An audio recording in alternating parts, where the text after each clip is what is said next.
Bismillahirrahmanirrahim. Assalamualaikum warahmatullahi wabarakatuh. Alhamdulillah wassalatu wassalamu ala rasulillah wa ala alihi wa sahbihi wa mawalah wa la hawla wa la quwata illa billahi wa ba'du. Alhamdulillah, di malam hari ini kembali Allah subhanahu wa ta'ala pertemukan kita di Masjid Muhajirin, dan pembahasan di malam hari ini kita akan mengenal 10 perkara yang wajib diketahui selama bulan Ramadan, karena kita 2 pekan ke depan insyaallah, kalau Allah subhanahu wa ta'ala takdirkan kita masih mendapatkan Ramadan, maka seorang muslim harus mengetahui apa saja rahasia-rahasia di bulan Ramadan, tentunya untuk menambah semangat kita menghadapi bulan Ramadan.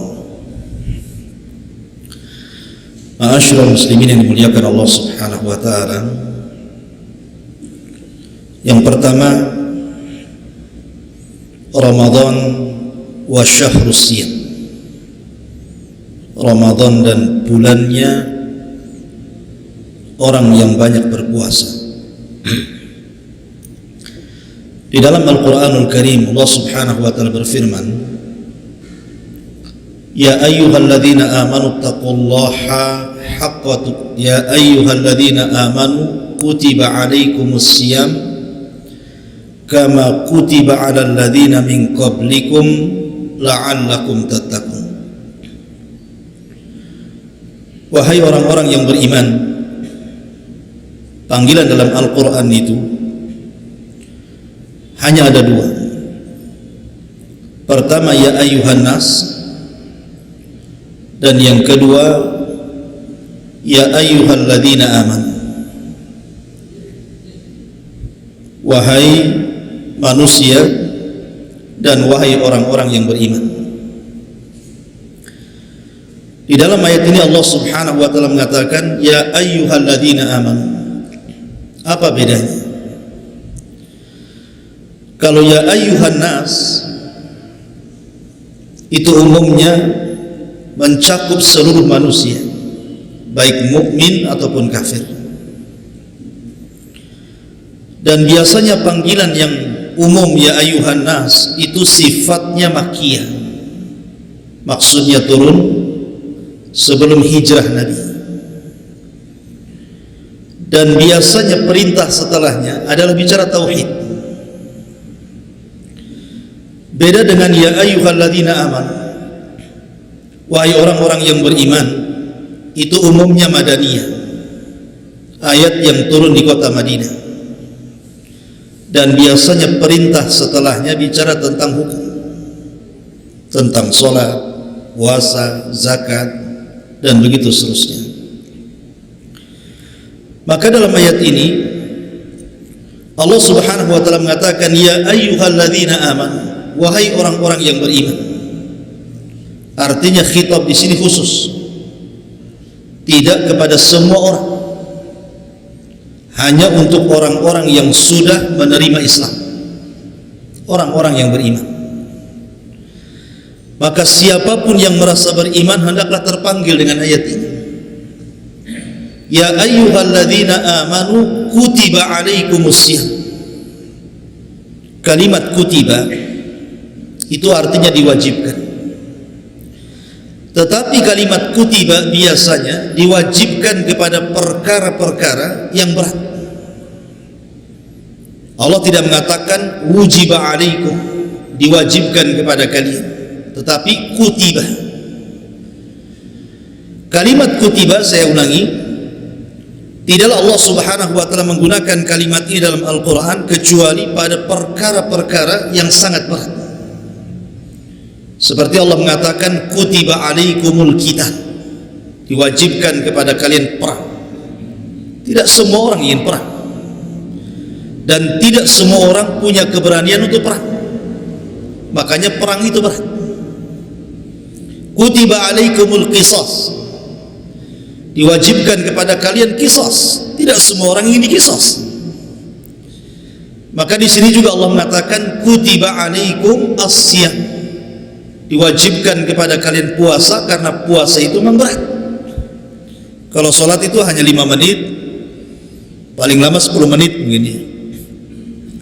Tapi puasa itu berat, masalahnya dari terbit fajar sampai terbenam matahari, lama. Makanya terkadang ada orang yang tidak terbiasa puasa itu tersiksa dia. Makanya karena puasa ini adalah ibadah yang berat, mengandung kesabaran, makanya Allah Subhanahu wa taala menggunakan kalimat kutiba, diwajibkan kepada kalian berpuasa. Kama kutiba 'alal ladzina min qablikum, sebagaimana diwajibkan kepada umat sebelum kalian. Artinya bahwa puasa itu bukan hanya syariat Islam saja, tapi nabi-nabi sebelum Rasul sallallahu alaihi wasallam pun diperintahkan berpuasa. Tapi yang jelas bahwa kaifiahnya berbeda. Sebagaimana sabda Nabi sallallahu alaihi wasallam, farqu ma baina siyamina wa siyami ahlil kitab akalatas sahur. Perbedaan puasa kita dengan ahli kitab Yahudi dan Nasrani dimakan sahur. Kita ada sahur, mereka tidak. Artinya bahwa perintah wajibnya sama puasa, tapi caranya masing-masing nabi itu punya cara sendiri-sendiri sesuai dengan syariat mereka. La'allakum tattaqun, agar kalian bertakwa. Jadi inti puasa itu adalah husulut taqwa. Dan takwa itu kata Nabi SAW hahuna, sambil menunjuk ke dadanya, takwa ini di sini. Jadi puasa itu bukan hanya semata-mata menahan lapar, menahan dahaga, menahan syahwat, tapi lebih daripada itu adalah membentuk seorang hamba menjadi hamba yang bertakwa kepada Allah Azza wa Jalla, dan mencari ketakwaan di bulan Ramadan lebih mudah dibandingkan di luar Ramadan. Maka yang pertama adalah puasa. Lalu apa faedah puasa ini? Faedah puasa ini ikhwatu fiddin yang dimuliakan Allah Azza wa Jalla, puasa ini adalah afdal al-ibadat as-sirriyah, seutama-utama ibadah-ibadah yang tertutup. Ibadah kan dua macam. Ada ibadah yang sifatnya zahir, nampak, seperti solat, nampak orang solat. Zakat nampak bawa harta. Haji nampak berangkat ke Mekah. Kemudian yang kedua ada namanya ibadah sirriyah, ibadah yang tidak tampak, seperti puasa. Macam mana tahu antum, saudara antum sedang puasa, caranya gimana coba? Kalau dia tidak ngomong saya sedang puasa, tidak tahu dia sedang puasa. Namanya hari Senin sekarang tadi, Anda tahu bahwa si anu sedang berpuasa? Tidak bisa. Apa tandanya orang yang berpuasa? Tidak ada, pucat, jangan-jangan lagi sakit. Suka ngeludah, jangan-jangan sariawan. Pegang perut, jangan-jangan lagi sakit perut. Tidak ada tandanya. Kalau sholat kan nampak tuh takbiratul ikhramnya, rukunya. Haji juga sama. Karena dalam puasa itu ada sirrul ikhlas, rahasia keikhlasan kita dengan Allah Azza wa Jalla. Karena dalam puasa itu ada sirrul ikhlas, rahasia keikhlasan antara kita dengan Allah, maka pahalanya juga akan dilainkan sendiri. Makanya Nabi SAW mengatakan, kullu amal ibni adam lahu illa siyam fa innahu li wa ana ajzi bihi. Setiap amalan anak hamba itu diberikan kepada hamba itu sendiri, kecuali puasa. Puasa itu untukku kata Allah, dan aku yang akan membalasnya. Kenapa dirahasiakan? Karena memang ibadah puasa sendiri ibadah rahasia. Orang nggak tahu kalau kita nggak ngomong sedang berpuasa. Jadi sini ada pelajaran besar bahwa dalam puasa itu dilatih keikhlasan kita. Kemudian lebih daripada itu, bayangkan ikhwan, dalam sebuah hadis Nabi sallallahu alaihi wasallam, Rasul bersabda, "Ma min 'abdin yasumu yawman fi sabilillah illa ba'ada Allahu bidzalika al-yawm wajhahu 'anil nari 70 kharifah.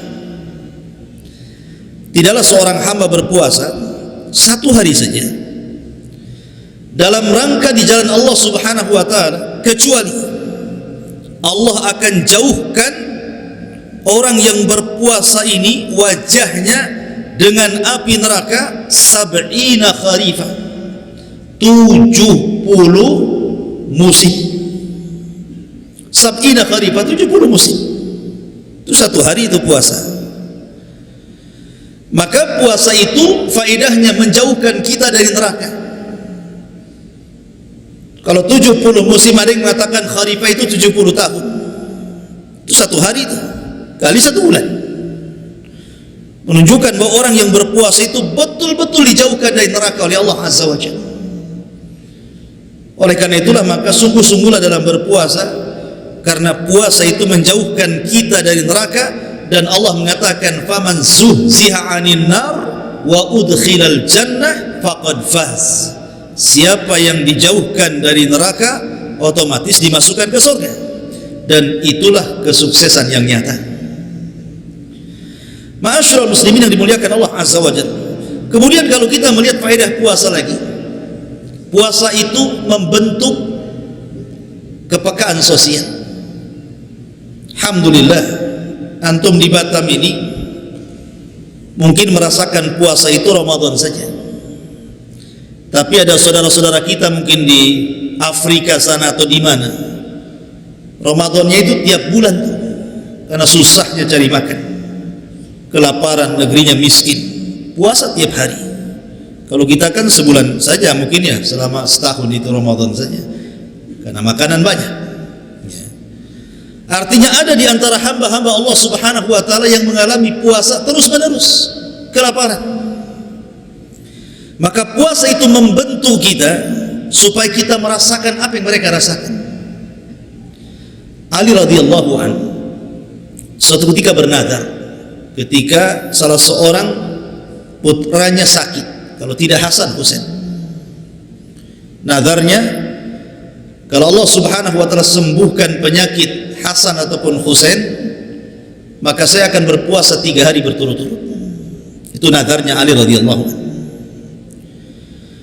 Maka ketika kemudian Allah takdirkan sembuh nih putranya ini, maka Ali pun kemudian memulai melaksanakan nadarnya, berpuasa di hari pertama. Fatimah radhiyallahu anha ketika itu memang kesulitan ekonomi, akhirnya bekerja kepada seorang Yahudi, membuatkan makanan untuk orang Yahudi. Kemudian setelah dia bekerja tentu dapat imbalan. Lah imbalannya ini kemudian digunakan untuk membuat makanan, untuk berbuka, makanan yang lezat, makanan yang enak untuk dia dan suami yang sedang berpuasa. Ketika datang waktu iftar, tiba-tiba kemudian pintunya diketuk. Pas dibuka, rupanya seorang miskin yang sedang kelaparan. Maka Fatimah memberitahu Ali radhiyallahu anhu bahwa di pintu ada orang miskin yang kelaparan. Bagaimana ini? Kata Ali radhiyallahu anhu, bagaimana kalau kita berikan makanan lezat yang untuk iftar kita ini kepada dia? Akhirnya kemudian diberikan kepada orang miskin itu. Sementara Ali dan Fatimah hanya memakan aswadan, kurma kering dan air putih. Kemudian keesokan harinya berpuasa lagi dan Fatimah bekerja lagi kepada seorang Yahudi itu. Kemudian dikasih imbalan, kemudian dibelikan makanan lagi yang lezat untuk iftar nanti sore. Ketika datang waktu iftar, rupanya diketuk lagi pintunya. Pas dibuka rupanya anak yatim sedang kelaparan. Kata Ali radhiyallahu anhu, bagaimana kalau makan nanti kita berikan kepada anak yatim itu? Kata Fatimah, enggak apa-apa. Akhirnya diberikan kepada anak yatim itu. Terpaksa Ali dan Fatimah memakan aswadan lagi, kurma kering dan air putih. Kemudian hari ketiga terulang lagi. Yang mengetuk pintu rupanya tawanan badan, orang kafir, lapar dia. Maka yang harusnya kemudian untuk iftar yang ketiga ini makan lezat, rupanya ada tawanan perang yang sedang lapar. Kata dia, sudah kita kasihkan makanan itu untuk dia. Ali kembali memakan aswadan, tamar, kurma kering dan air putih. Subhanallah, 3 hari berturut-turut. Dari mana kita tahu kisah ini? Kisah ini menjadikan turun Al-Quran. Kisah Ali ini menjadikan sebab turun Al-Quran dalam surah Al-Insan. Allah subhanahu wa ta'ala mengatakan, yufuna bin nadri wa yakhafuna yawman kana syarruhu mustatira wa yut'imuna ta'ama ala hubbihi miskinan wa yatiman wa asira innama nut'imukum liwajhillah la nuridu minkum jazaan wala syukura inna nakhafu min rabbina yawman abusan qamtarira ila akhiril ayat. Mereka pun memenuhi nadarnya, maksudnya Ali radhiyallahu an dan Fatimah, dan takut akan suatu hari yang azabnya merata di mana-mana. Dan mereka pun memberikan makanan yang disukainya kepada siapa? Pertama, miskinan, kepada orang miskin di hari pertama. Wa yatiman, hari kedua anak yatim. Wa asira, hari ketiga orang yang ditawan. Sambil berkata, sesungguhnya kami memberikan makan kepadamu hanyalah karena mengharap keridhaan Allah, kami tidak mengharap balasan dan terima kasih dari kamu. Sungguh kami takut azab pada hari ketika orang berwajah masam dipenuhi kesulitan. Lihat kisah ini menjadikan orang peka jadinya. Ali radhiyallahu anhu puasa dari pagi sampai sore, dia merasakan lapar. Ketika melihat anak yatim, melihat orang miskin, melihat tawanan perang yang kelaparan, akhirnya apa? Wa yu'thiruna ala anfusihim walau kana bihim khasasa. Diberikan kepada orang lain walaupun dia sendiri susah. Jadi puasa itu mengajarkan kita kepekaan sosial. Kalau seandainya kemudian orang itu berpuasa tapi bakhil, berarti tidak mengajarkan puasanya kepada kedermawanan. Padahal Nabi SAW kalau datang puasa itu dikatakan oleh Aisyah radhiyallahu anha, kana ajwadun nas. Rasul itu orang paling dermawannya manusia ketika datang Ramadan itu. Luar biasa ya. Ini yang pertama, Ramadan dan puasa, dan banyak lagi nanti kita tambah-tambah. Yang kedua, Ramadan itu ikhwan adalah kesempatan kita untuk mampu melawan musuh-musuh kita. Musuh manusia itu ada 3. Pertama, hawa nafsu. Yang kedua, syaitan. Dan yang ketiga, al-a'da, musuh-musuh dari luar seperti munafik, orang-orang kafir. 3-tiganya bisa dikalahkan di bulan Ramadan, dan itu susah dikalahkan di luar Ramadan. Yang pertama, hawa nafsu. Hawa nafsu bisa dikalahkan dengan puasa. Hawa nafsu bisa dikalahkan dengan puasa. Wa nahan nafsa 'anil hawa fa innal jannata hiyal ma'wa. Kenapa hawa nafsu bisa dikalahkan dengan puasa? Perhatikan hadis Rasul. Rasul sallallahu alaihi wasallam bersabda, ya ma'syaras sabab, man istata'a minkumul ba'ah falyatazawwaj fa innahu aghaddu lil basari wa ahsanu lil faraji. Wahai anak muda, kalau kalian sanggup menikah, menikahlah, karena itu bisa menundukkan pandangan dan menjaga kemaluan. Faman lam yastati', kata Rasul, tapi kalau tidak bisa, fa'alaikum bisyam, maka wajib kalian untuk puasa. Kenapa? Fa inna lahu wija, karena puasa itu benteng, benteng kita dengan hawa nafsu. Kemudian juga kalau kita melihat macam-macam hawa nafsu, yang paling bahaya itu kan 4. Hawa nafsu yang paling bahaya itu 4. Pertama, kasratul akli, banyak makan. Yang kedua, ya termasuk kasratul akli wasyurbi, banyak makan dan minum. Yang kedua, kasratul kalam, banyak bicara. Yang ketiga, kasratul manam, banyak tidur. Yang keempat, kasratu mukhalatatin nas, banyak bergaul dengan manusia. Ini sebab hawa nafsu terbesar.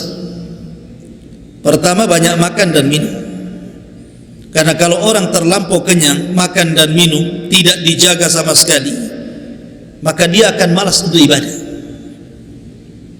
Orang yang banyak makan, apalagi hobi kuliner gitu, ini akan menyulitkan orang untuk ibadah. Dan Ramadan mengurangi itu, mengurangi makan minum. Gimana mau makan minum?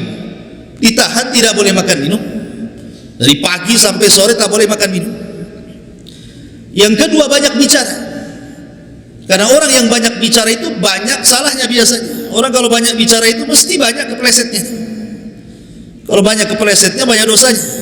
Kalau banyak dosanya, pasti neraka tempatnya, kan itu. Lah ketika puasa, orang malas bicara. Coba saja orang puasa, saya aja ceramah siang saya kehausan, malas orang bicara itu. Kemudian juga kasratul manam, banyak tidur. Orang puasa itu harusnya susah tidur, kan lagi lapar dia. Anehnya orang yang puasa tidur aja. Ada ya. Harusnya orang yang puasa susah tidur, karena orang lapar tuh susah tidur biasanya. Mungkin sengaja malamnya begadang sampai sahur ya. Jadi malam siangnya ditidurkan sekali. Kemudian kasratu mukhalatatin nas, banyaknya bergaul dengan manusia. Kalau di luar Ramadan antum janji dengan kawan jam seberapa saja di warung kopi mana saja bisa. Coba kalau siang-siang Ramadan diajak jalan, mau nggak? Mikir deh. Ya, jadi 4 hawa nafsu ini terkalahkan di bulan Ramadan dengan puasa. Dari sini menunjukkan bahwa sedikit banyak hawa nafsu bisa ditekan. Karena hawa nafsu kan tidak bisa dihilangkan, hanya bisa ditekan. Kemudian yang kedua, syaitan. Syaitan itu bisa kita lawan di bulan Ramadan. Nabi SAW bersabda, "Idza ja'akum Ramadan, futihat abwabul jannah, wa ghuliqat abwabun niran, wa suffidati syayatin." Apabila datang bulan Ramadan, pintu surga dibuka lebar-lebar, pintu neraka ditutup rapat-rapat, setan diikat. Setan diikat. Anda kalau mau kelahi dengan orang, yang satu diikat, yang satu lepas, takut yang mana tuh? Yang satu diikat di tiang, yang satu tadi ikat, kita suruh ngelawan tuh. Enak yang mana tuh mentungnya tuh? Enak yang diikat apa yang lepas? Enak diikat lah kan? Dia harus nggak bisa apa-apa, mau dipentungi pun nggak bisa apa-apa dia. Jadi karena setan sedang diikat, lebih mudah untuk melawannya daripada dia lepas. Yang kedua, malam hari di bulan Ramadan kita ada sholat tarawih. Artinya orang yang sedang sholat tarawih itu memperbanyak baca Quran. Kemudian selepas sholat tarawih ada tadarus lagi. Dan orang yang membaca Quran itu paling tidak disukai syaitan. Makanya lihat orang yang meruqyah, apa yang dibaca? Quran. Lari dia setannya itu. Ya. Makanya ketika kemudian Ramadan banyak orang yang membaca Quran di mana-mana, maka syaitan semakin jauh dari hamba-hamba Allah Subhanahu wa taala. Dari sini kita bisa melawan syaitan. Kemudian yang ketiga, melawan al-a'da, musuh-musuh dari luar, munafik, orang-orang kafir contohnya.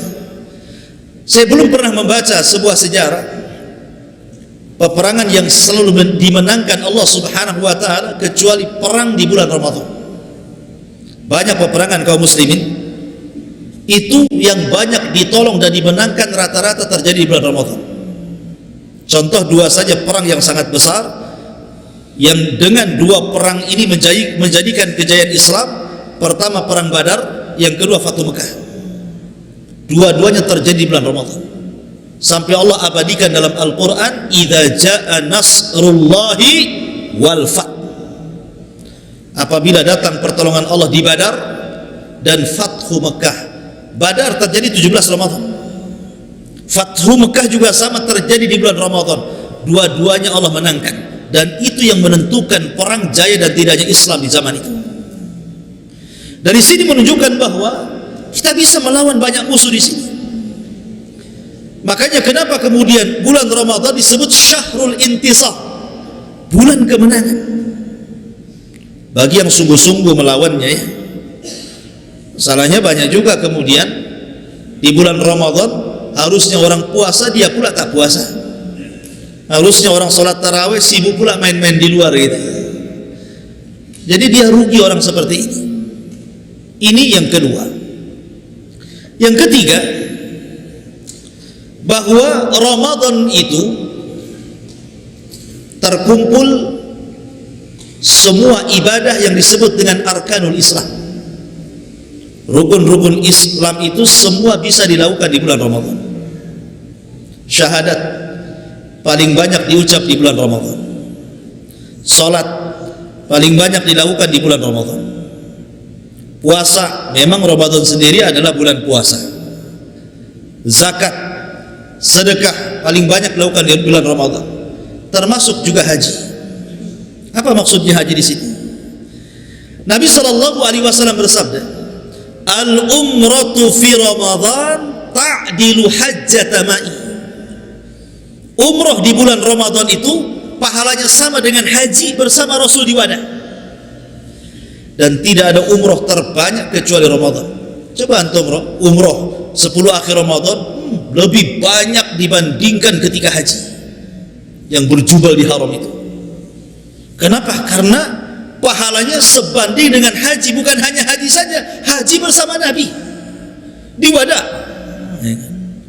Makanya kemudian para ulama mengatakan Ramadan wa jami'ul arkan, semua rukun Islam pahalanya ada di bulan Ramadan. Rukun Islam itu. Di zaman Rasul ada seorang wanita menangis gara-gara tidak ikut haji bersama Rasul. Karena haji umrah Nabi SAW kan 4 kali ya. Kemudian ditutup dengan haji wada. Jadi wanita ini menangis gara-gara tidak bisa haji bersama Rasul. Tetapi wanita ini pernah umrah Ramadan bersama Rasul. Kemudian wanita ini mengatakan, "Ya Rasulullah, begini dan begitu. Saya ada halangan, pokoknya intinya dia tidak bisa haji bersama Rasul." Sehingga dia menangis. Kata Nabi SAW, "Bukankah engkau pernah umrah bersamaku di bulan Ramadan?" Kata wanita ini, "Ya." Dari sinilah sebab Rasul mengatakan, "Al-umratu fi Ramadan ta'dilu hajjata ma'i." Umrah di bulan Ramadan sebanding dengan haji bersamaku. Luar biasa. Ma'asyiral muslimin yang dimuliakan Allah Azza wa Jalla. Kemudian yang keempat. Yang keempat. Hah? Yang keempat aja lah. Biar banyak. Yang keempat, Ramadan dengan mustajabu doa. Dengan mudahnya dikabulkan doa. Perhatikan ikhwatu fiddin muliakan Allah Azza wa Jalla, ayat Al-Baqarah ayat 187. "Wa idza sa'alaka ibadi anni fa inni qarib. Ujibu da'watad da'i idza da'an falyastajibu li wal yu'minu bi la'allahum yarshudun." Dan apabila hamba-hambaku bertanya kepadamu wahai Muhammad tentang aku, maka sesungguhnya aku dekat. Aku kabulkan permohonan orang yang berdoa apabila dia berdoa kepadaku. Maka hendaklah mereka memenuhi perintahku dan beriman kepadaku agar mereka mendapatkan petunjuk. Ayat ini jawaban dari pertanyaan seorang sahabat kepada Rasul. Sahabat ini mengatakan, "Ya Rasulullah, Arabbuna qaribun am ba'id?" Rasul, Rabb kita ini jauh apa dekat sih sebenarnya?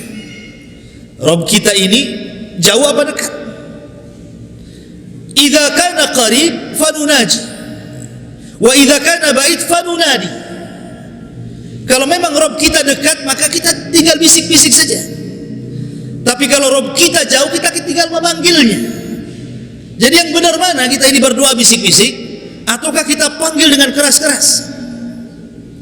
Maka turun ayat ini, wa idza sa'alaka ibadi anni fa inni qarib. Muhammad, kalau ada hamba-hambaku bertanya soal diriku, katakan aku dekat. Aku tidak jauh, nggak perlu teriak-teriak doa itu. Aku ini dekat. Akulah yang mengabulkan setiap orang yang berdoa kepadaku. Perhatikan posisi Al-Baqarah 187 ini. Posisi surah Al-Baqarah 187 ini terapit di antara ayat puasa. Sebelum ayat 187 ini bicara tentang puasa, setelahnya bicara tentang puasa, dan dia berada di tengah-tengah.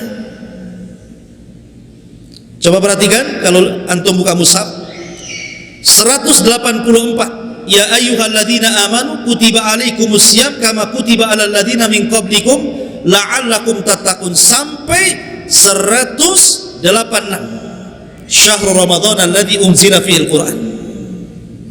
Baru setelah 187-nya wa idza sa'alaka ibadi tadi, apabila hambaku bertanya soal aku, katakan aku dekat.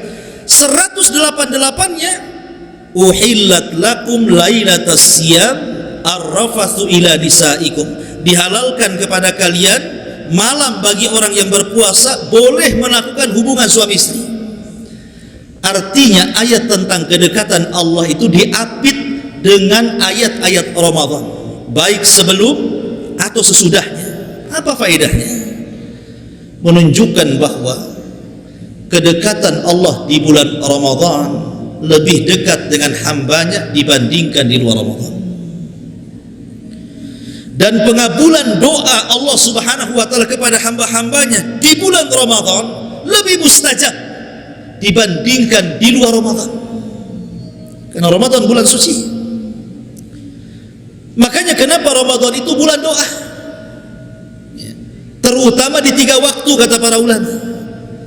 Memang Ramadan itu mau siang mau malam itu ibadah. Siangnya kita puasa, mustajab doa.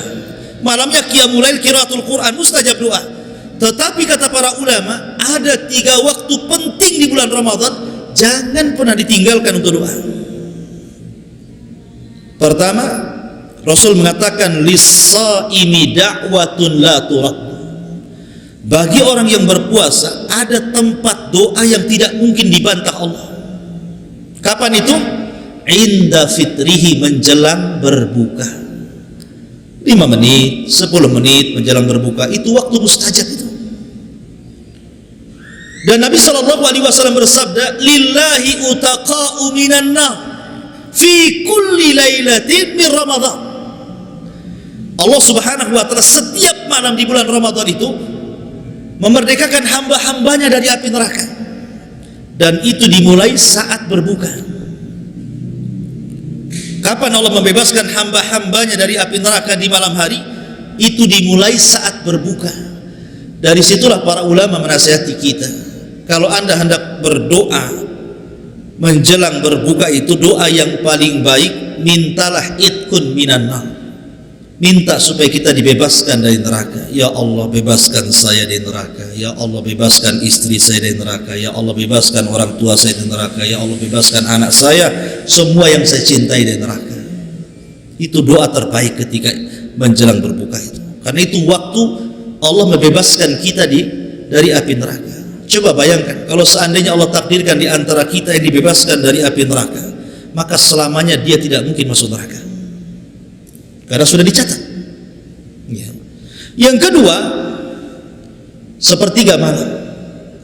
Nabi SAW mengatakan, yanzilu rabbuna ila samai dunya fi kulli thuluthil lailil akhir wa dzalika kulla lailatin. Faqala Allah azza wa jalla, man yad'uni fa astajib lah, wa man yas'aluni fa u'tiyah, wa man yastaghfiruni fa aghfir lah. Allah itu turun pada sepertiga malam akhir, dan itu setiap malam. Kemudian Allah berfirman, siapa yang berdoa ku kabulkan, siapa yang meminta ku beri permintaannya, siapa yang minta ampun pasti ku ampuni dosa-dosanya. Dan orang yang berpuasa di bulan Ramadan, saya yakin pasti setiap sepertiga malam bangun. Tidak mungkin tidak bangun. Kalau nggak bangun nggak sahur lah. Karena sahur itu waktunya di sepertiga malam. Mulai jam 2 sampai subuh gitu kan. Itu kan sepertiga malam tuh. Artinya bahwa kalau Anda di malam-malam biasa selain Ramadan ya, untuk bangun sepertiga malam itu tidak bisa kecuali karena kebelet kencing. Dingin, kebelet kencing gitu ya, baru bangun, masuk kamar mandi, balik lagi ke kamar. Tapi kalau Ramadan, walaupun kita tidak bangun, pasti ada yang bangunkan. Apalagi di desa ada obrok-obrok gitu kan. Biasanya kan anak-anak kecil itu biasanya tangtong nggak jelas itu. Nggak bangun pun dibangunkan coba. Masjid-masjid teriak-teriak sahur. Apalagi ada itu pakai lagu pula kan gitu. Nggak bangun pun dibangunkan coba. Nikmatnya gimana kita? Lah artinya ketika kita diberikan kesempatan bangun di sepertiga malam, dan itu setiap malam, di situ Allah memberikan kesempatan loh. Siapa yang berdoa dikabulkan, siapa yang meminta diberi, siapa yang minta ampun diampuni. Cobalah waktu sahur itu entah 5 menit, 10 menit, apa susahnya angkat tangan ke langit, minta supaya diampuni dosa-dosanya. Mintalah, terserah apa permintaan kita. Itu waktu mustajab itu. Ini yang kedua. Yang ketiga, ba'da salatil fajri ila tulu'is syamsi. Selepas subuh sampai terbit matahari meninggi 1 tombak. Itu waktu berkah. Rasul bersabda, Allahumma barik li ummati fi bukuriha. Ya Allah, berkahi umatku di waktu paginya. Itu waktu berkah, ikhwan. Makanya kata para ulama, siapa yang tidur setelah subuh sampai lewat terbit matahari, tidak akan diberkahi hartanya, tidak akan diberkahi keluarganya, tidak akan diberkahi kehidupannya. Padahal berkah itu yang kita cari selama hidup. Makanya banyak lafaz-lafaz berkah yang sering kita ucapkan ketika kita mengucapkan salam, assalamualaikum warahmatullahi wabarakatuh. Wabarakatuh itu berkah artinya. Kalau Anda biasa kunut subuh umpamanya atau kunut witir, wa barik lana fima a'tait. Ya Allah, berkahi atas apa yang Kau berikan kepada kami. Kalau Anda datang kepada orang yang menikah, selesai akad, barakallahu lakuma wa baraka alaikuma wa jama'a bainakuma fi khairin. Semoga Allah berkahi kalian berdua. Berkah doa itu. Tidak usah dirinci semoga banyak anaknya, banyak, tidak perlu. Karena belum tentu banyak anak itu berkah. Berapa banyak yang punya anak 10-10-10-nya jadi penjahat, nggak berkah. Banyak harta nggak berkah. Yang kita perlu itu keberkahan. Makanya Ayub alaihi salatu wassalam, ketika dia baru disembuhkan dari penyakitnya itu, 18 tahun penyakitnya itu, dia sabar. Ketika dia mandi, disembuhkan penyakitnya betul-betul. Dikembalikan kesehatannya, dikembalikan masa mudanya, dikembalikan anak-anaknya, dikembalikan hartanya. Akhirnya Ayub kaya lagi, anaknya banyak lagi, badannya sehat lagi. Mandilah Ayub di sungai. Setelah mandi di sungai, ternyata turun hujan. Bukan hujan air, rupanya hujan itu belalang emas. Jaradun minadz dzahab. Belalang, hujan belalang, emas semua. Saya bayangkan, emas turun dari langit berubah belalang. Sama Ayub dikutip-kutip itu emas-emas itu. Ketika itu Allah mengatakan, ya Ayub, tidakkah cukup nikmat yang sudah kuberikan kepada, sudah kukembalikan lagi kesehatanmu, sudah kukembalikan hartamu, anak-anakmu, kebunmu, pembantumu, masih kurang cukup kamu Ayub? Lihat jawab Ayub, bala ya Rabb, walakin la ghina li an barakatik. Ini jawaban Ayub. Bala ya Rabb, walakin la ghina an barakatik. Iya wahai Rabb, cukup, tetapi aku tidak pernah cukup dengan berkahmu. Jadi sedekah Ayub, benar kata Ayub, kita ini mencari berkah di dunia ini. Apa yang antum cari? Berkah. Maka Abdurrahman bin Auf radhiyallahu an ketika dipersaudarakan dengan Sa'd bin Rabi, kemudian hendak dibagi rumahnya, dibagi kebunnya, istri-istrinya mau dibagi. Tapi Abdurrahman mengatakan, barakallahu fi ahlika wa malik, dullani ala suq. Semoga Allah berkahi dirimu, keluargamu, hartamu, saya tidak perlu. Tunjukkan aku ke pasar. Ketika kita mendoakan orang lain dengan berkah, maknanya doa itu kembali kepada orang yang berdoa. Maka Abdurrahman pun masuk pasar, selang beberapa waktu sukses dia dagangnya. Akhirnya menjadi orang yang paling kaya di kota Madinah dan yang paling berkah hartanya. Maka berkah itu sesuatu yang kita cari. Lah, di bulan Ramadan ada waktu berkah. Maka jangan pernah tidur selepas subuh sampai terbit matahari. Bahkan kalau kita biasakan di bulan Ramadan, sabda Nabi SAW, barang siapa yang salat subuh berjamaah kemudian tidak beranjak dari tempatnya, dia berzikir, dia baca Quran sampai terbit matahari, biarkan meninggi satu tombak, lakukan salat syuruk 2 rakaat, kata Rasul, pahalanya kahajjati wal umrati taman-taman, persis seperti haji dan umrah sempurna. Luar biasa. Maka Ramadan adalah syahrud doa, perbanyak doa. Kemudian yang nomor 5, ma'asyiral muslimin yang dimuliakan Allah Azza wa Jalla, Ramadan bukan hanya itu saja, bukan hanya syahrul doa, tapi Ramadan juga ikhwatu fiddin mengingatkan kita kepada hari akhir. Ketika antum dikumpulkan di padang mahsyar, tidak ada makan, tidak ada minum. Di padang mahsyar itu tidak ada makanan, tidak ada minuman, lapar dan haus. Matahari di atas kepala 1 mil, keringat bercucuran. Maka ketika kita berpuasa di bulan Ramadan, kita diingatkan kepada hari itu, hari di mana kita tidak akan makan dan minum. Maka ketika orang berpuasa itu harusnya diingatkan dengan hari itu. Makanya kenapa Ramadan itu disebut syahrut taghyir, bulan mudah orang itu merubah diri. Karena hidayah itu paling banyak di bulan Ramadan. Syahrul Ramadan alladzi unzila fihi al-Qur'an hudan linnas wa bayyinatin minal huda wal furqan. Syahrul Ramadan alladzi unzila fihi al-Qur'an. Bulan Ramadan itu bulan diturunkan Al-Qur'an. Hudan sebagai petunjuk.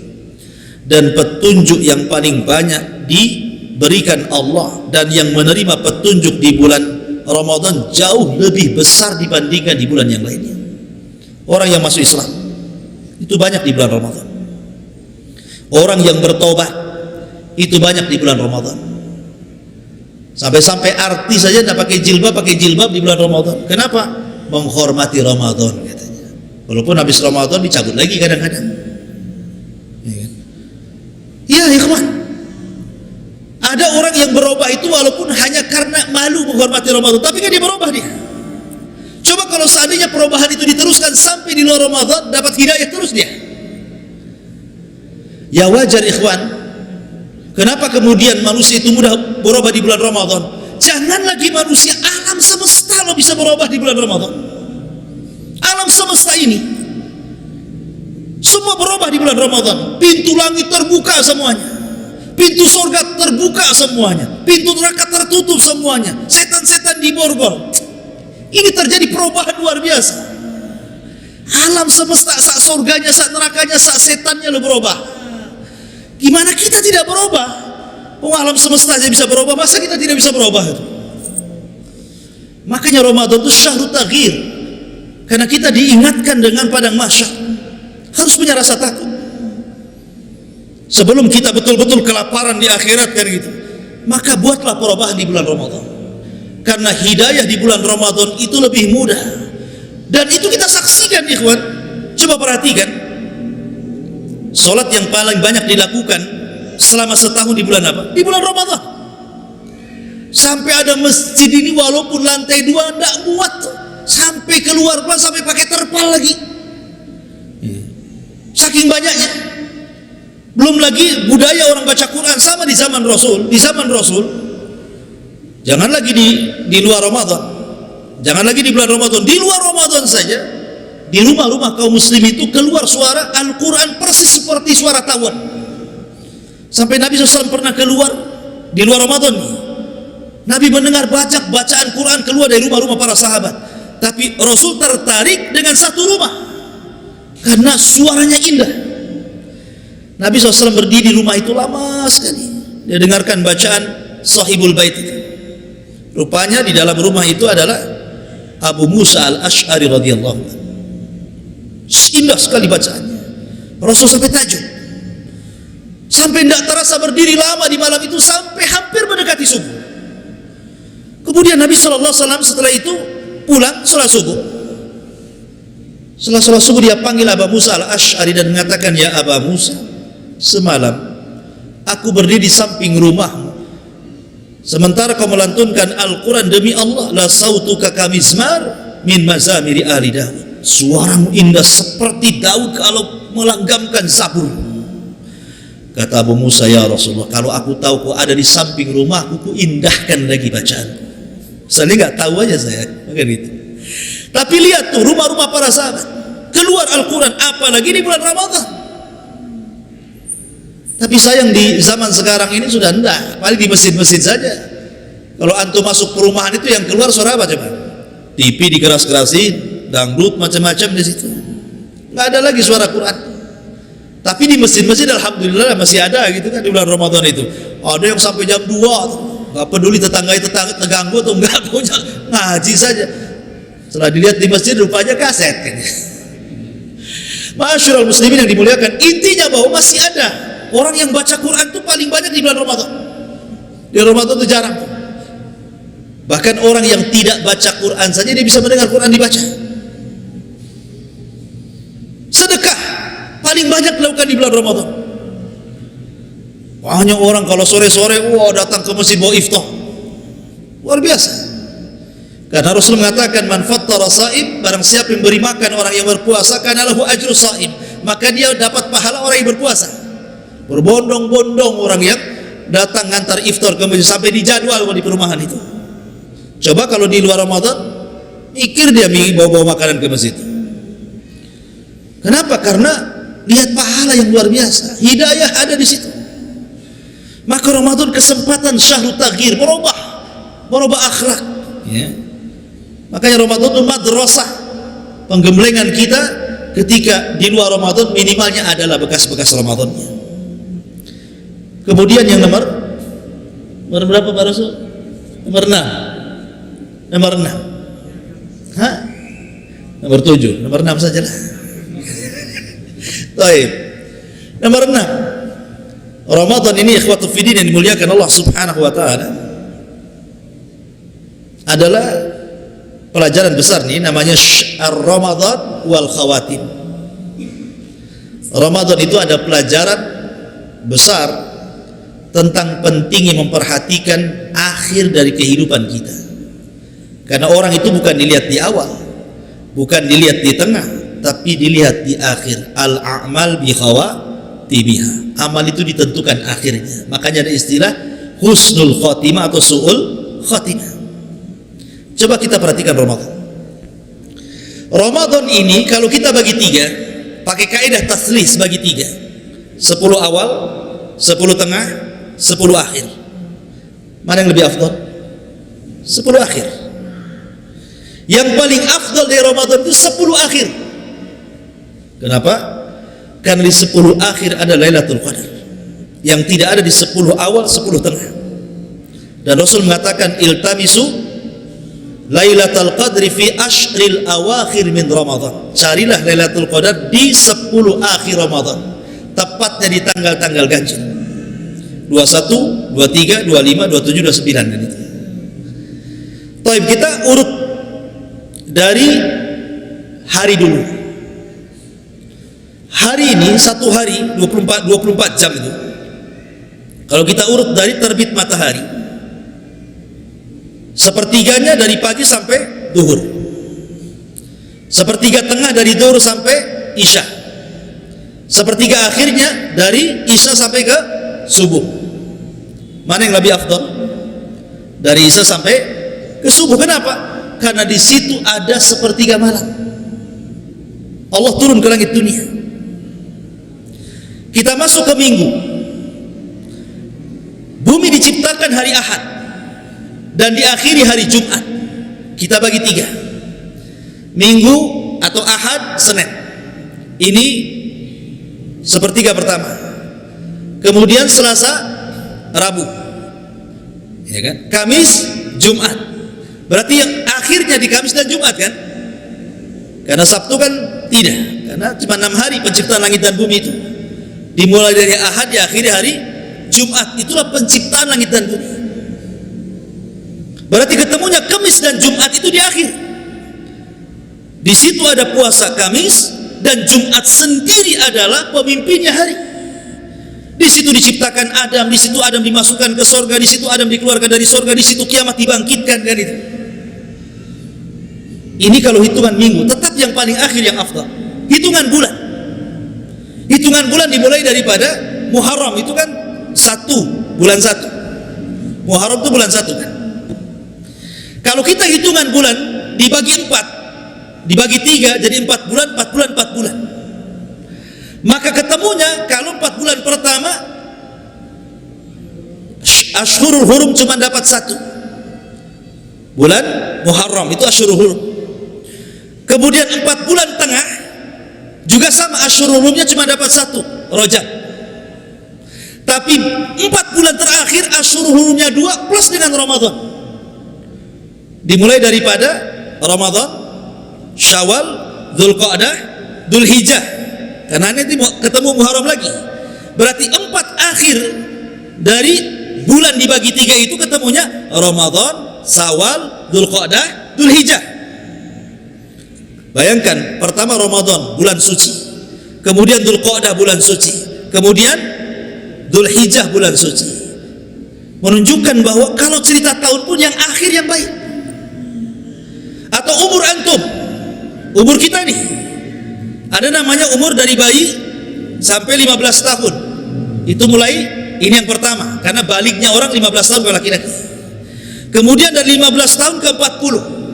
Kemudian dari 40 ke 70, mana umur yang paling baik? 40 ke atas itu umur yang paling baik. Karena itu yang menentukan husnul khotimah atau su'ul khotimah. Maka Ramadan juga sama, ada 10 awal, 10 tengah, 10 akhir. Maka 10 akhir itu menjadikan kita ambil faedah tentang pentingnya al-a'mal bi khawatimiha. Amal itu ditentukan akhirnya. Amal itu ditentukan akhirnya. Tapi kenyataannya terjadi gimana? Justru orang-orang di zaman sekarang Ramadan itu ditentukan awalnya. Wah, penuh kalau awal itu. Sandal pun sampai tumpuk-tumpuk tuh. Nah, mulai 10 tengah, mulai itu terpalnya digulung di luar, mulai masuk. 10 akhir Ramadan pindah pula ke mall. Nggak ada lagi di masjid. Tinggal berapa saf saja orang pilihan. Harusnya kan terbalik.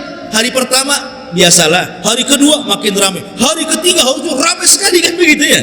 Udah 10 akhir Ramadan tuh harusnya masjid-masjid manapun harus ramai harusnya. Karena bagaimanapun amal itu ditentukan akhirnya. Harusnya di sini ada pelajaran bahwa ketika 10 akhir adalah terbaik daripada 10 awal dan tengah, maka di sini ada kaidah ar-Ramadan wal khawatim. Ada pelajaran bahwa ingat sesuatu yang akhir itu sebagai penentu. Maka Anda yang usianya sudah 40 tahun, hati-hati. Anda itu sedang menentukan nasib antum di dunia. Kalau di usia 40 tahun belum sadar juga, naudzubillah, susah untuk diberikan taufik. Tapi kalau seandainya umur segitu sudah diberikan taufik, dapat hidayah, mudah-mudahan Allah Subhanahu wa taala terus menuntun sampai husnul khatimah. Ma'asyiral muslimin yang dimuliakan Allah Azza wa Jalla, ini yang ke-6, yang ke-7. Ramadan wa syahrul Quran. Ramadan itu adalah bulan Al-Quran. Tadi saya katakan Allah Subhanahu wa taala mengatakan syahrul Ramadan unzila fihil Quran. Bulan Ramadan itu bulan diturunkan Al-Quran. Subhanallah ya. Orang membaca Quran itu satu huruf saja dapat 10 kebaikan. Satu huruf ya. Sementara di bulan Ramadan itu para ulama dulu sampai menghatamkan siangnya sekali, malamnya sekali. Berarti kalau 30 hari berarti sampai 60 kali itu dihatam Quran, seperti Imam Syafi'i contohnya, atau Imam Bukhari atau imam yang lainnya. Dan budaya membaca Quran juga alhamdulillah masih ada. Di bulan Ramadan itu ramai orang baca Quran. Tetapi ya ada yang baca Quran setengah-setengah gitu kan. Ya yang penting baca gitu kan. Ada yang betul-betul ngejar target, memang harus khatam gitu ya. Makanya Imam Malik itu kalau datang bulan Ramadan dia tidak pernah mentahdits. Artinya membuka majelis hadis, tidak. Dia tutup majelisnya, dia ke Quran. Dia baca Quran saja. Kalaupun ada sebagian ulama yang membuka daras, membuka pelajaran, maka yang dibuka tafsir Quran. Ya. Karena memang Ramadan itu bulannya Al-Quran. Syahrul Ramadan alladzi unzila fihi Al-Quran. Dan Al-Quran itu mengangkat segalanya. Al-Quran itu mengangkat segalanya. Innallaha yarfa'u bihadzal kitaba aqwaman, kata Rasul. Dengan Al-Quran itu terangkat beberapa kaum. Bagaimana tidak, ikhwan? Ketika Al-Quran dibawa oleh Jibril, maka Jibril menjadi pemimpin para malaikat. Ketika Jibril menurunkan Al-Quran kepada Nabi SAW, maka Nabi SAW menjadi pemimpin para nabi. Ketika Al-Quran turun di malam Lailatul Qadar, maka malam itu menjadi pemimpin seluruh malam dalam setahun. Ketika Quran turun di bulan Ramadan, maka Ramadan menjadi sayyidus syuhur, pemimpinnya bulan-bulan dalam 12 bulan. Semua terangkat. Jibril terangkat, Rasul terangkat, malam terangkat, bulan terangkat. Luar biasa Quran ini. Coba anda bisa bayangkan kalau seandainya gara-gara Al-Quran Jibril menjadi pemimpin para malaikat, Rasul menjadi pemimpin para nabi dan Rasul, Lailatul Qadar menjadi malam terbaik, bulan Ramadan menjadi bulan terbaik, kemudian Quran masuk di dada-dada antum semuanya. Jadi apa nantinya? Kata Nabi SAW, khairukum man ta'allamal Qur'ana wa 'allamahu. Maka sebaik-baik kalian adalah orang yang belajar Al-Quran dan mengajarkan Al-Quran. Orang itu akan terlahir menjadi baik. Makanya di zaman Nabi SAW, kalau Rasul mengutus Sariyah, Sariyah itu pasukan yang tidak dipimpin Nabi. Maka yang pertama kali dites oleh Rasul itu bukan ketangkasan perang, bukan kamu bisa mana enggak, kamu bisa berkuda enggak, kamu bisa menombak enggak, kau sudah bunuh berapa orang, kau sudah perang berapa kali. Tidak. Seleksi untuk menjadi pemimpin perang bukan dari ketangkasan perang. Yang pertama kali ditanya Nabi SAW, kam hafidtum min kitabillah, berapa banyak Al-Quran yang kau hafal? Itu pertanyaan Nabi. Maka pasukan mengatakan, ana hafidtu surat kada wa kada, saya hafal surat ini dan itu wahai Rasul. Yang lain mengatakan, saya hafal surat ini. Maka Nabi SAW ketika ada sahabat yang paling banyak hafalannya di antara pasukan, apa kata Rasul? Idzan anta imamuhum, kalau begitu engkau yang pantas memimpin mereka. Jadi barometer di zaman Rasul menjadi pemimpin perang itu bukan karena lihainya dalam siasat dan strategi perang, tapi yang pertama ditentukan berapa banyak hafalanmu Al-Quran itu. Kenapa? Karena kemenangan itu ada di Quran. Kemenangan itu ada di Quran. Maka di zaman Rasul ada sahabat yang paling banyak hafalan Qurannya, kemudian dijadikan pemimpin. Peranglah orang ini. Ketika perang namanya pemimpin perang karena dia juga banyak hafalan Qurannya, juga pemimpin sholat. Masalahnya ketika sholat yang dibaca si kulhu lagi, kulhu lagi. Rakaat pertama kulhu, rakaat kedua kulhu. Rakaat pertama kulhu lagi, rakaat kedua kulhu lagi. Jadi sahabat ini heran, orang ini paling banyak hafalannya, kenapa itu terus yang dibaca? Akhirnya protes. Tapi kata pemimpin mereka, kalau kau tidak suka dengan aku menjadi imam gara-gara membaca qul huwallah terus, silakan ambil imam di antara kalian. Tapi mereka tidak mau melanggar perintah Rasul, karena bagaimanapun yang memimpin perang dia pula yang memimpin sholat masalahnya. Akhirnya selepas pulang lapor kepada Rasul, ya Rasul, pemimpin kami ini aneh, sholatnya asikulu terus gitu kan. Akhirnya dipanggilah dan mengatakan, apa yang mencegahmu untuk membaca surat yang lain wahai fulan? Maka orang ini mengatakan, karena saya fa inni uhibbuha ya Rasulullah, karena saya suka dengan surat itu. Sama dengan kita suka juga. Ya. Kenapa? Kata Rasul, karena dalam surat itu terdapat nama-nama Allah yang agung. Qul huwallahu ahad, hus-samad. Ya kan? Allah itu kan nama-nama Allah yang agung tuh. Maka Rasul mengatakan, hubbuka iyyaha adkhalakal jannah, kecintaanmu kepada surat ini insya Allah menyebabkan kamu masuk surga, kata Rasulullah. Bahwa Nabi memilih seseorang itu karena Quran. Makanya ketika Amir Mekah datang kepada Umar bin Khattab radhiyallahu anhu di masa beliau menjadi Amirul Mukminin, Umar kaget bagaimana Mekah bisa ditinggal dan menghadap ke Madinah. Sehingga Umar mengatakan, kau tinggal Mekah, siapa yang menggantikan kamu di sana? Kata Amir Mekah ini mengatakan, Abdurrahman ibn Abza, wahai Amirul Mukminin. Tenang, ada wakilku namanya Abdurrahman bin Abza, dia yang wakiliku untuk memerintah kota Mekah. Umar tidak tahu siapa Abdurrahman bin Abza, wakil gubernur tidak tahu Umar. Ya. Kata Umar, siapa Abdurrahman ibn Abza itu? Maka Amir Mekah mengatakan, dulu dia mantan budakku, wahai Amirul Mukminin, kemudian ku merdekakan, akhirnya ku jadikan dia wakilku. Kata Umar, apa tidak ada orang merdeka? Kenapa mesti mantan budak? Maka dia mengatakan, ya Amirul Mukminin, fa innahu alimun bi kitabillah. Jangan salah Umar, orang itu Ibnu Abza, Abdurrahman ibn Abza itu alim, pakarnya Quran. Maka Umar langsung mengatakan, sadaqallah, sadaqa Rasulullah alladzina qala innallaha yarfa'u bihadzal kitab aqwaman. Sungguh benar ucapan Rasul yang mengatakan sungguh Allah mengangkat derajat seseorang karena Al-Quran. Quran itu mengangkat derajat. Tapi di zaman sekarang tidak. Zaman sekarang ini para penghafal Quran itu sudah tidak dimuliakan. Contoh ringan yang sering saya contohkan kepada antum. Kalau antum punya anak perempuan, dilamar dua orang, satu hafidul Quran tapi miskin, satu dokter gaji 1 miliar. Kira-kira milih mana itu? Milih dokter lah, gaji 1 miliar. Ini yang hafal Quran nanti aja lah kalau ada adiknya lagi. Kalau ada adiknya lagi, enggak lagi. Dokter kalau sekali ngasih saran gitu ya, konsultasi bayar mahal. Sebentar aja dia, oh penyakitmu ini, obat ini 5 menit 50.000. Belum resepnya, hanya ngasih resep, belum obatnya. Antum WA saya, Ustaz, tanya apa hukum puasa? Puasa Ramadan, iya, wajib. Tak ada ngirim pulsa pun tak ada. Kacau. Konsultasi agama loh. Padahal agama yang menyelamatkan antum dari dunia. Tak ada orang gara-gara konsultasi saya ditransfer duit. Syukran Ustaz, jazakallahu khairan. Atas jawabannya saya kirim 100.000. Wah, kan enak tuh kalau Ustaz kayak gitu. Ini enggak ya. Soal dunia saja bayar mau ngeluarin tuh, tapi akhirat tak ada. Lihat gaji guru TPQ dengan gaji universitas itu yang ngajar matematika, ngajar apa-apa. Berapa gaji TPQ ini?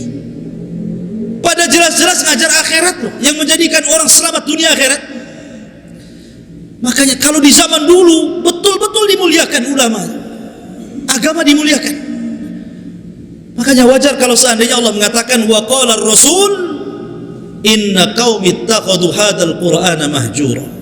Berkata Rasul, sesungguhnya kaumku nanti suatu ketika akan meninggalkan Al-Qur'an sedikit demi sedikit. Harusnya momen Ramadan adalah momen kita mengagungkan Al-Qur'an kembali, karena itu bulannya Al-Qur'an. Ini yang nomor 7. Yang nomor 8, bulan Ramadan adalah syahrul maghfirah. Bulannya mudah orang itu diampuni dosa. Ibadah vital di bulan Ramadan itu cuma 3. Ibadah pokok di bulan Ramadan itu. Pertama puasa, jelas.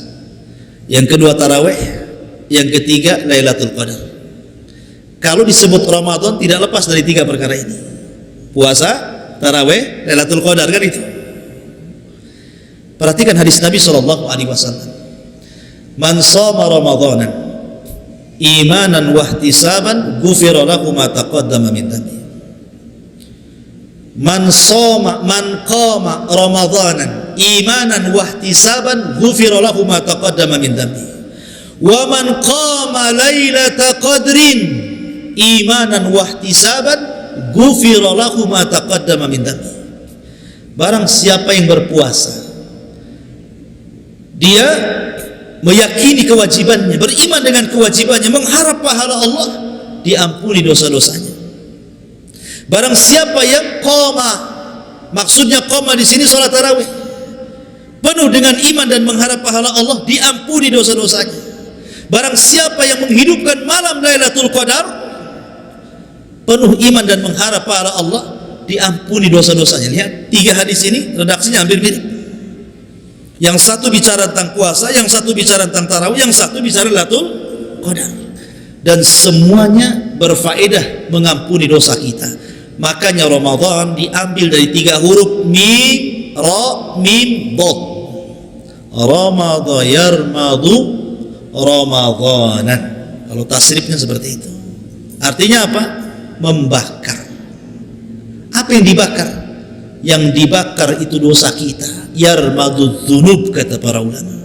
Ramadan itu tempat pembakaran dosa. Dosa kita ini dihapus, makanya Ramadan disebut Ramadan, karena membakar dosa. Makanya sangat aneh kalau seandainya orang masuk di awal Ramadan, kemudian keluar Ramadan, kok satu dosa pun gak diampuni itu. Apa ada yang seperti itu? Ada. Makanya Jibril alaihi salatu wassalam, suatu ketika Rasul naik ke atas mimbar.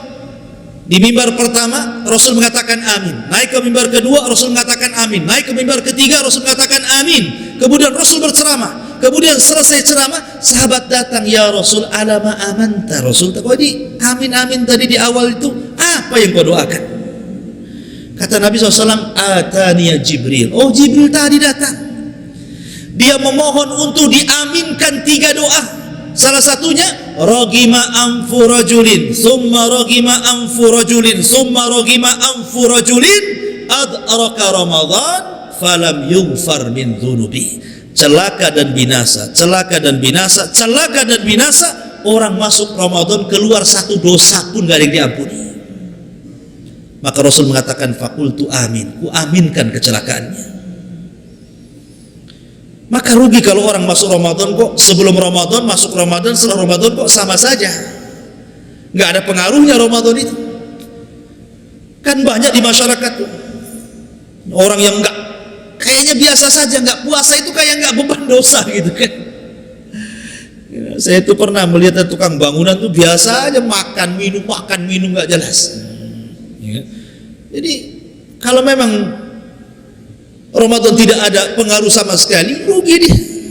Sudah nunggu setahun gitu ya, sudah sampai setahun, yang ditunggu gak ada pengaruh. Ramadan itu tempat kita diampuni dosa. Harusnya puasa kita menjadikan dosa kita terhapus, sholat malam kita menjadikan dosa kita terhapus, malam Lailatul Qadar juga sama. Ini yang nomor 8. Yang nomor 9, Ramadan itu tempat ajang kita untuk meraup pahala sebanyak-banyaknya, karena tempat mudha'afatul ajri. Pahala-pahala kita itu mudah diganda-gandakan di bulan Ramadan itu.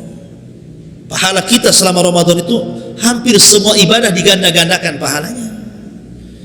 Maka kalau seandainya momen Ramadan tidak digunakan sebaik mungkin untuk beribadah, rugi dia. Rugi. Karena ini tempatnya orang itu menggandakan pahala. Selama setahun mungkin kita lalai tidak membaca Quran, lalai tidak sholat malam, lalai tidak berzikir, lalai tidak puasa. Ini Ramadan kesempatan nih.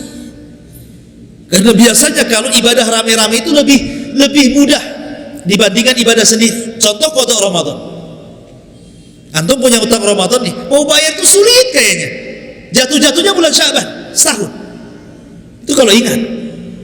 Ya. Tapi kalau ibadah rame-rame itu kan semangat tuh. Kayak puasa rame-rame kan semangat kita, walaupun lapar-lapar, malu juga kita mau buka. Minimalnya ada malu lah kan itu. Kalau tidak ikut tarawih sendiri kayaknya, gimana gitu. Lah dari situ sebenarnya kita sudah dibantu untuk merangsang ibadah sebenarnya. Apalagi di bulan Ramadan itu ada satu malam yang menentukan takdir kita setahun yang akan datang. Lailatul Qadar. Dan Lailatul Qadar itu Allah hanya menyebutkan akhirnya, tidak menyebutkan awalnya kan. Salamun hiya hatta matla'il fajr. Disebutkan akhirnya waktu fajar, tapi tidak disebutkan awalnya. Inna anzalnahu fi lailatul qadr wa ma adraka ma lailatul qadr. Lailatul qadri khairum min alfi syahrin tanazzalul malaikatu war ruhu fiha bi idzni rabbihim min kulli amrin. Salamun hiya hatta lail fajr. Tidak disebutkan awalnya, hanya disebutkan akhirnya waktu fajar. Lalu kapan awalnya Lailatul Qadar itu? Kata para ulama, malam itu terbagi menjadi dua. Ada malam indallah, ada malam indannas. Ada malam menurut Allah, ada malam menurut manusia. Kalau malam menurut kita ketika terbenam matahari, masuk malam, itu kata kita. Tapi indallah di sisi Allah beda. Nabi SAW bersabda, yata'aqabuna fikumul malaikatu malaikatul laili wa malaikatul nahar. Allah memberikan tugas kepada para malaikat untuk mencatat kebaikan kita itu. Ada malaikat yang sipnya malam hari, ada malaikat yang sipnya siang hari. Ini khusus mencatat kebaikan, beda dengan raqib atid, baik buruk dicatat dia. Tapi malaikat yang ditugaskan ini, yang malam sama yang siang ini khusus mencatat kebaikan saja. Ketemunya di mana? Ketemunya di dua sholat. Pertama sholat asar, yang kedua sholat subuh. Allah berfirman kepada para malaikat, ma taraktum ibadi, sedang apa kau tinggalkan hamba-hambaku? Maka malaikat ini mengatakan, atainahum wa hum yusallun wa taraknahum wa hum yusallun. Kami datang mereka sedang sholat ya Rabb, kami tinggalkan pun mereka sedang sholat. Maksudnya kami datang mereka sedang sholat asar menurut malaikat siang, dan kami tinggalkan mereka sedang sholat subuh. Kata malaikat malam, kami datang mereka sedang sholat subuh ya Rabb, kami tinggalkan mereka sedang sholat asar. Makanya orang yang menjaga dua sholat ini, kata Rasul, man hafadhu ala baradaini dakhalal jannah. Siapa yang menjaga dua sholat asar dan subuh, dipastikan masuk surga. Jadi Lailatul Qadar itu dimulai waktu asar, diakhiri waktu fajar. Ini Lailatul Qadar. Ya. Dan di malam itu, kalau antum bisa menghidupkan satu malam, maka antum mendapatkan pahala seolah-olah antum beribadah 84 tahun, atau bahasa Quran 1000 bulan. Khairun min alfi syahr. Usia kita loh belum tentu sampai 84 tahun. Banyak orang yang 70 tahun sudah meninggal. Kalau seandainya kita dapat malam Lailatul Qadar satu Ramadan saja, itu sudah membanding usia kita loh ya. Gimana kalau seandainya usia antum sekarang sudah 40 tahun, kemudian mulai akil balik 15 tahun, sudah berapa lewat tuh Ramadan sama kita itu? Kalau setiap Ramadan atau mendapatkan Lailatul Qadar, kali saja kan begitu ya, 84 tahun kali 30 kali Ramadan, berapa ratus tahun seolah-olah kita punya usia dan kita habiskan untuk ibadah ya. Luar biasa. Dari sini menunjukkan bahwa sebenarnya walaupun umat ini pendek-pendek usianya, umat dulu panjang-panjang, tapi kita umat yang pendek usia bisa menjangkau panjangnya usia umat dulu dengan cara mendapatkan Lailatul Qadar itu. Maka Ramadan adalah tempat kita untuk meraup pahala sebanyaknya. Kemudian yang terakhir, akhwatu fiddin muliakan Allah Subhanahu wa taala, Ramadan juga mengajarkan banyak hal, terutama dua sifat yang menjadikan orang masuk surga. Pertama sabar, yang kedua syukur. Dua sifat ini paling banyak Allah memasukkan manusia ke dalam surga karena kesabarannya. Makanya Allah mengatakan apa? Ketika para malaikat menyambut orang yang masuk surga, apa ucapan malaikat? Salamun alaikum bima sabartum fa ni'ma uqbaddar. Keselamatan bagi kalian wahai penduduk surga karena kesabaran kalian. Artinya sabar ini yang paling banyak memasukkan orang ke surga. Karena malaikat ngomong begitu. Ketika orang masuk surga, itulah sambutan malaikat. Salamun alaikum bima sabartum, karena kesabaran kalian. Yang kedua syukur. Makanya para nabi itu banyak disifati dengan abdan syakura, hamba yang bersyukur. Dan sabar bisa diraih dengan puasa, sementara syukur bisa diraih dengan qiyamul lail. Mana dalilnya? ketika Nabi SAW sudah menua usianya, kemudian pecah-pecah kakinya, datang Aisyah radhiyallahu anha, ya Rasulullah, sudahlah, kau sudah tua, tengok kakimu bengkak-bengkak, cukupkan dengan yang wajib-wajib saja, tidak perlu lagi mengerjakan yang sunnah. Kata Nabi SAW, ya Aisyah, afala akuna abdan syakura. Wahai Aisyah, salahkah saya menjadi hamba Allah yang bersyukur? Ketika Aisyah meminta agar Rasul berhenti sholat malam, Rasul mengatakan tidak. Salahkah saya menjadi hamba yang bersyukur? Dari sini menunjukkan bahwa sholat malam itu melahirkan syukur, dan puasa itu melahirkan sabar, dan sabarnya mencakup tiga.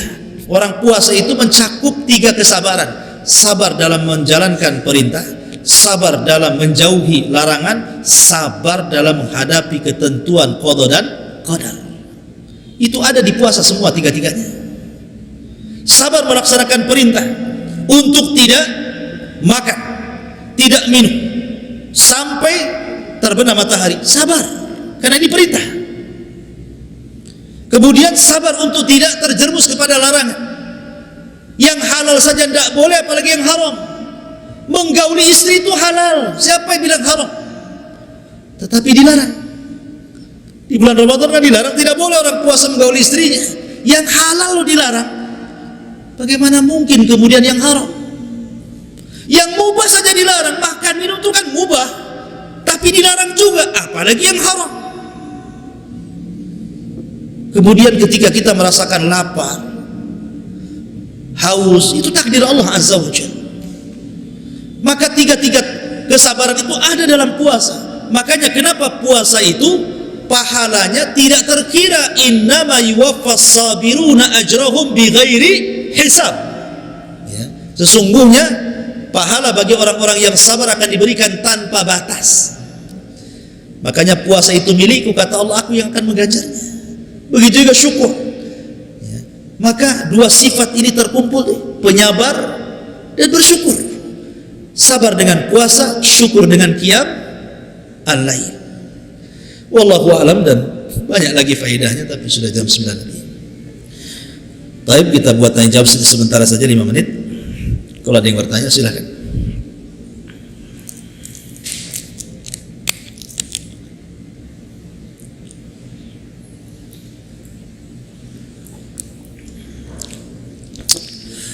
Iya, saya kira cukup.